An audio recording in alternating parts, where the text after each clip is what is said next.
Okay, Assalamualaikum dan selamat malam. So, malam ni bersama dengan Cikgu Farah, kita continue dengan kita punya sejarah.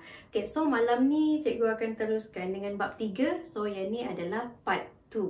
Okay, so sebelum ni Cikgu explain latar belakang macam mana kita ada raja berperlembagaan.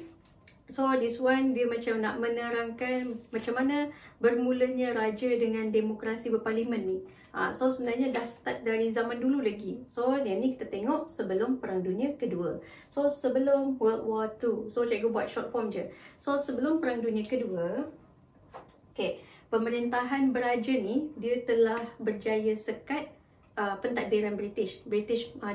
Campur tangan British. So, kita tengok dekat sini. Yang pertama, pemerintahan beraja. Pemerintahan beraja. Dia telah halang penjajahan British. Penjajahan British. So, macam mana British nak menjajah? Dia guna dengan cara, so British pun meletakkan sistem residen. Lepas tu sistem penasihat. Penasihat, okay. Sistem residen ni dekat mana? Dekat negeri-negeri Melayu bersekutu. Yang ni pula negeri-negeri Melayu tidak bersekutu. Okay, so ada beza antara negeri-negeri Melayu bersekutu dengan tidak bersekutu. Yang mana satu lebih okey walaupun kena jajah. Nanti cikgu explain.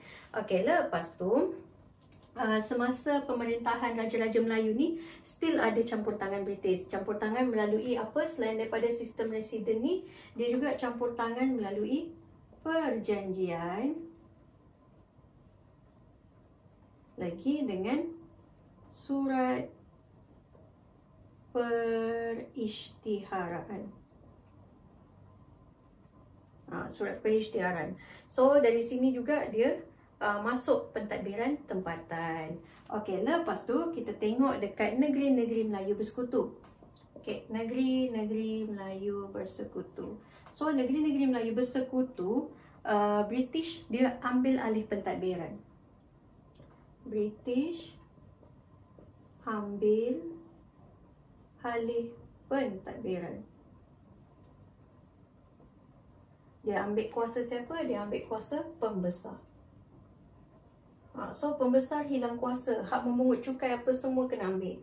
Lepas tu, Raja-Raja Melayu kekal sebagai pemerintah. Tetapi, ada tapi dia. Tapi, mesti terima nasihat daripada British, iaitu residen. So inilah yang berlaku dekat negeri-negeri Melayu bersekutu. Okay, so kita tengok negeri-negeri Melayu tidak bersekutu pula. So yang ni cikgu padang.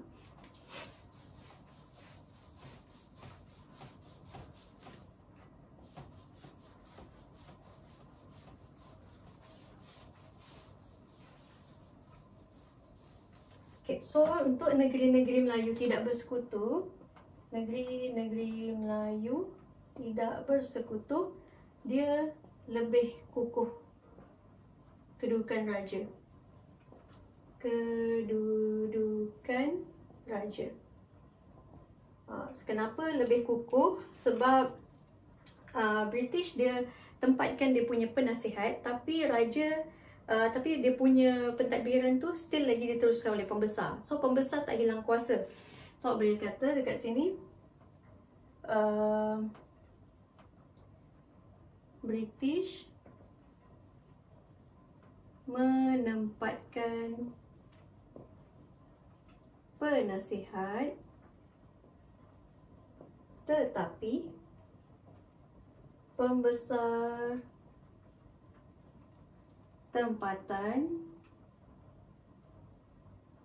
yang jalankan pentadbiran.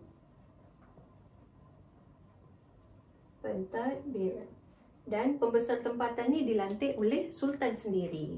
Okay, so next, apa bukti dia? Antaranya untuk mengukuhkan lagi apa pemerintahan beraja ni, bukti dia lagi, ni contoh peristiwa dia. Pertama, undang tubuh kerajaan Johor dengan undang-undang bagi diri kerajaan Terengganu. So, ini adalah bukti ada ciri pemerintahan raja berperlembagaan. Saya buat short form je. Sorry. So, whiteboard cikgu kecil. Okey, lepas tu selain daripada adanya dia perkenalkan undang-undang ni, so penggubalan undang-undang ni juga berkait rapat dengan macam mana raja nak mempertahankan daripada British perluaskan kuasa. So tujuan undang-undang ni diperkenalkan untuk sekat pengaruh British, lagi kekalkan kedaulatan.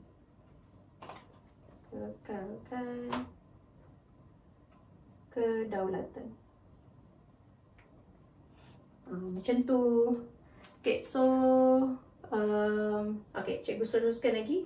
Cikgu tengok masa video ni 6 minit. Okay, so semasa pendudukan Jepun, selepas Perang Dunia Kedua, ada juga ciri-ciri raja berperlembagaan ni boleh dilihat, boleh kita nampak semasa pendudukan Jepun. Okay, so this one awak dah faham. So cikgu masuk selepas pendudukan Jepun. Ni time ni Jepun jajah tanah Melayu. Okay, so sebelum Perang Dunia Kedua. Okay, so yang ni pula semasa pendudukan Jepun. Okay, so semasa pendudukan Jepun, raja-raja Melayu still lagi diiktiraf sebagai pemerintah, tapi hanya melibatkan hal ehwal adat resam dengan agama Islam. So raja-raja Melayu kekal sebagai ketua hal ehwal agama Islam. Lepas tu raja-raja Melayu ni juga, oh ya, dalam exam jangan ikut dengan RRM ni, cikgu punya short form. So raja-raja Melayu dia still still masih dapat pendapatan, maksudnya still lagi dapat ada income sebelum Perang Dunia Kedua. Sama je macam sebelum Perang Dunia Kedua, dia still ada pendapatan. Lepas tu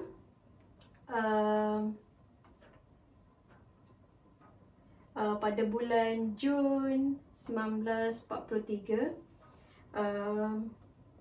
raja-raja tanah Melayu dan Sumatera diorang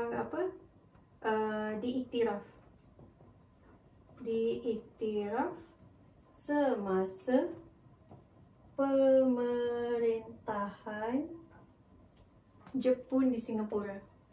So time ni Jepun dia mentadbir pusat pemerintahan dia dekat Singapura, tapi raja-raja tanah Melayu dengan Sumatera diiktiraf dia punya kuasa.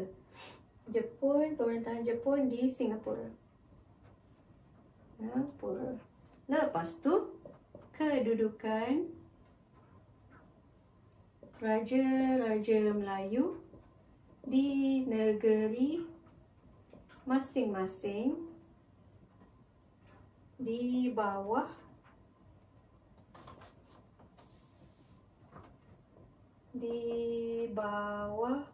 pengawasan Pengawasan Governor Jepun.